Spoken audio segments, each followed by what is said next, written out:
Good day, my dear students. This is Teacher Michelle, and welcome to our second video lesson for the second quarter.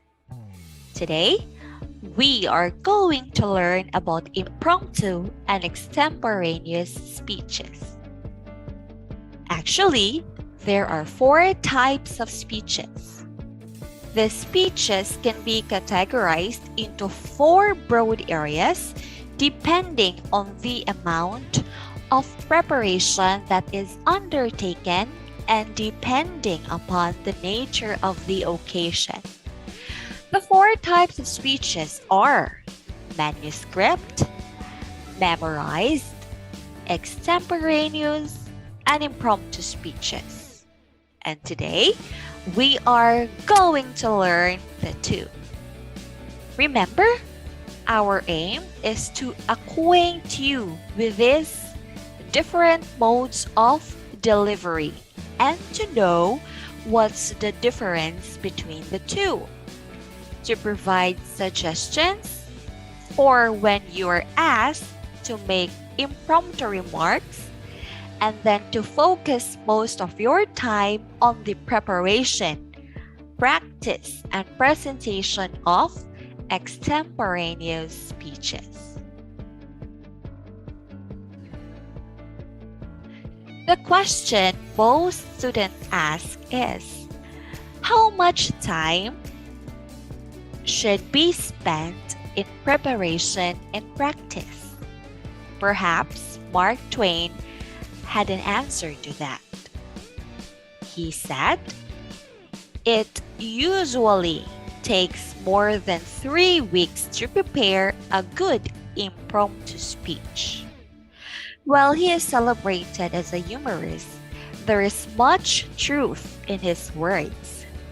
To appear to be speaking off the cuff and to do it well, you must prepare thoroughly and practice to perfection.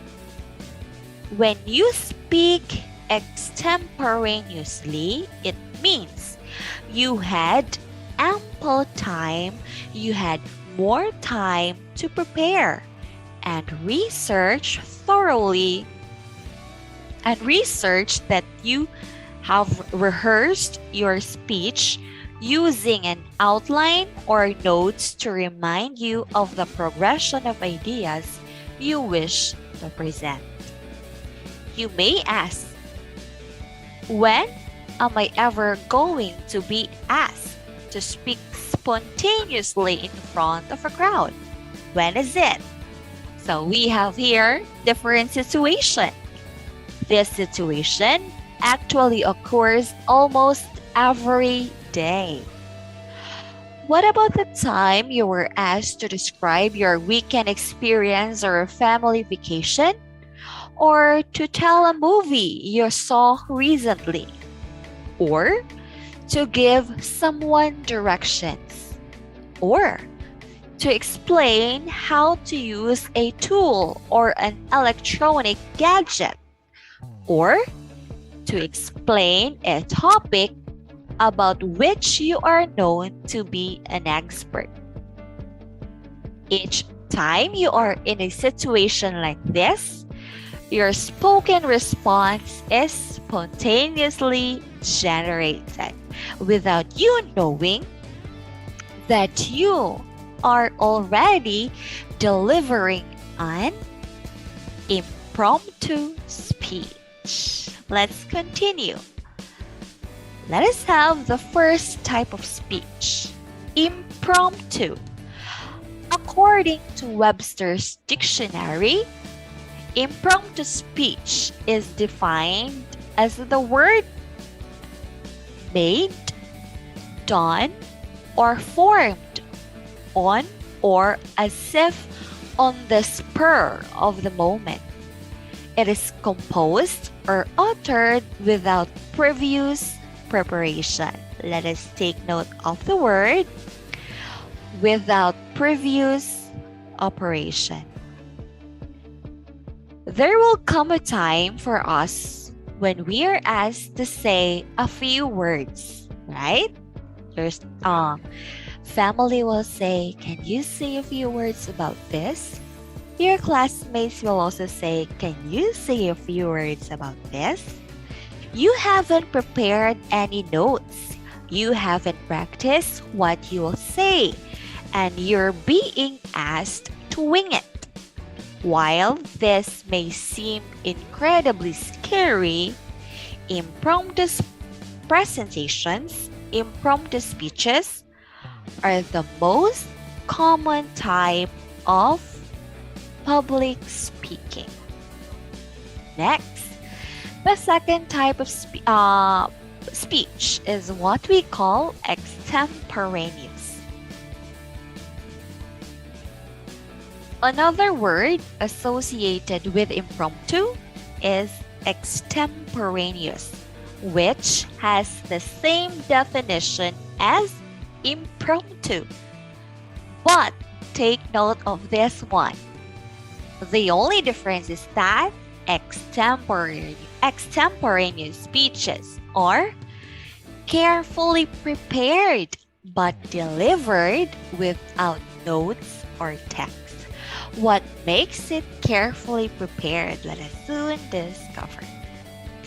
Impromptu versus extemporaneous speeches. The difference between impromptu speeches and extemporaneous speeches, sometimes shortened as extemp or extempo, is usually the time allotted for preparation. Impromptu speakers have absolutely no time, take note, no time to prepare. But extemporaneous speakers have anywhere from a short period of time, like 5 to 30 minutes to a few weeks. Say, for example, when you're in class and suddenly the teacher wants to hear how group projects are going, you, as the leader of the group, are asked to stand and briefly discuss what the group is doing and how much you've completed so far. That is an example of impromptu speech. Next one, impromptu. Another difference is that in the delivery method. The impromptu speech is generated instantly and delivered immediately, whereas extemporaneous speech is delivered using just a few notes. During the extemporaneous speech, the speaker also uses an improvisational, somewhat conversational delivery in which he or she pays close attention to the responses and reactions of the audience, sometimes altering the speech content to accommodate the audience's interests. In preparing for an impromptu speech, you need to do the following. You need to remember the following. First, jot down some thoughts if possible. Next, consider putting these thoughts on a board. If possible, ask for a few moments to prepare. Stand at the podium with confidence, look at the audience, smile, breathe, and relax. All you need to do is organize your thoughts. In preparing for an impromptu or extemporaneous speech, you need to think about what you're going to say and consider the following questions. What's the purpose of the event, meeting, class, where you are speaking? What exactly is going to happen as a result of this topic content in the present or in the future? Next, what do I think of this topic? What is my opinion? Do I like it or not? What are the latest news, trends, problems, policy issues regarding this topic? In preparing for an impromptu or extemporaneous speech, you need not to make excuses. Decide on a point of view and go with it. Accept your audience's applause and don't beat yourself up afterward. And in conclusion, keep your zinger for last. If you end gracefully, your speech will be a success. I have here a method that you may find useful whenever your family, your friend, or your teacher will ask you to share your idea. This is what we call the handy speech organization method. The following method of impromptu speaking organization designed by Lori Gracie creates a straightforward and reassuring method to structure the impromptu speech.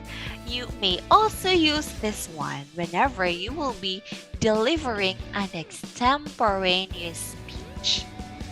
This is referred to as the handy speech. Handy, from the word hand. And it is particularly effective because it uses a tool that most students have readily available, which is our hand, which is your hand.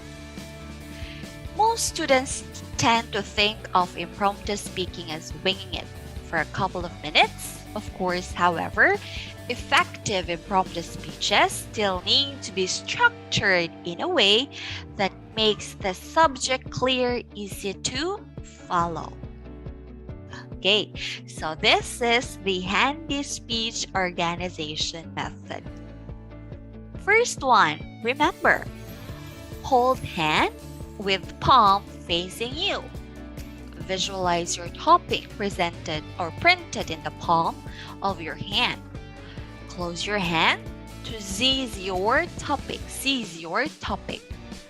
Extend your thumb. This is your introduction. When you extend your thumb, that is the time you will say your introduction. Next one.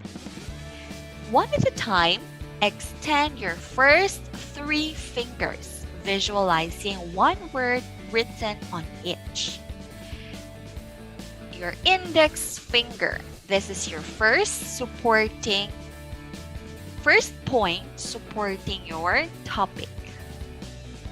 Or this is the first reason that would support your topic. Your middle finger, this is your second point supporting your topic. This is your second reason. Third one is your ring finger. Your third point supporting your topic, and your pinky finger, extend your pinky. This is your conclusion. That is how the handy speech is done. Thumb, introduction. First point, second point, third point, and then the pinky will serve as your conclusion. Okay, so I also have another way to deliver your thoughts, that is ARAM or RM. It means A stands for answer. What is your answer to the question? R is for reason. What are your reasons behind that answers? E is for explanation. We could also have examples. And then M is for message. So handy method and RM, these are the ways to deliver your thoughts, to deliver your speeches in front of a crowd, in front of an audience. Remember, the difference between impromptu and extemporaneous speeches is the time you had when you prepared those speeches. This has been Teacher Michelle. If you have any questions regarding our topic for this day, do not hesitate to message me. Thank you once again and have a good day. Thank you for listening, everyone.